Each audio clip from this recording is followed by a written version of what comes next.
இப்போ நான் போட்டிருக்க இந்த ஜீன்ஸ் பேண்ட்னால என்னோட லெக் டே புஷ் டே ஆயிடுச்சு. வணக்கம் மக்களே, நான் என் லைஃப்ல நடக்க சின்ன சின்ன மூமெண்ட்ஸை வீடியோஸை ஷேர் பண்ணிட்டு இருக்கேன். வீட்டிலேருந்து கிளம்பும் போது மைசூர் பாக்க ப்ரீ ஒர்க் அவுட்டாக போட்டு ஜிம்முக்கு வந்து பார்த்தா தான் தெரியுது ஜீன்ஸ் போட்டு வந்துட்டேன்.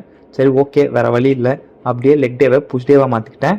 நான் லெக் ஆக்சுவலாக ஸ்கிப் பண்ணுற ஆள்லாம் கிடையாது மக்களே, என்ன தப்பாக நினச்சிடாதீங்க. என்னோட 10 months எக்ஸ்பீரியன்ஸ் வச்சு நான் எப்படி எனக்கு ஒரு புஷ் டே கிரியேட் பண்ணிக்கிட்டேன்னு சொல்கிறேன். ஃபஸ்ட்டு எப்பயும் போல் எந்த ஒரு ஸ்போர்ட்ஸாக இருந்தாலும் சரி, ஒர்க் அவுட்டாக இருந்தாலும் சரி, வார்ம் அப் ரொம்ப முக்கியம். ஸோ வார்ம் அப் முடிச்சுட்டு first compound work out. Compound work அவுட்னா 2லேருந்து 3 மசிலை டார்கெட் பண்ணுற மாதிரி ஒர்க் அவுட்டு, ஆனால் ஒரே ஒரு ஒர்க் அவுட் தான். ஃபஸ்ட்டு நான் அதில் சூஸ் பண்ணது இன்க்ளைன் டம்பிள் ப்ரெஸ்ஸும் டிப்ஸுன்ட்டு சாதாரணமாக இடம் போட்டுறாதீங்க.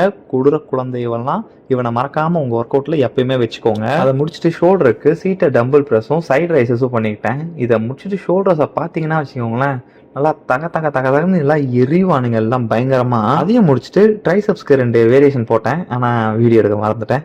சரி ஓகே, கடைசியாக செஸ்ட்டை கதற விடுவோன்ட்டு ஒரு பெக் ஃப்ளைஸ் போட்டு முடிச்சு வீடியோ எடுத்தா எப்பா என் செஸ்ட்டு எனக்கு லைட்டாக பொறாமையாயிடுச்சு. அதோட ஜிம்மு முடிஞ்சு அதுக்கப்புறம் வீட்டுக்கு வந்துட்டு முட்டை தோசையோட நாளை முடிச்சுக்கிட்டேன்.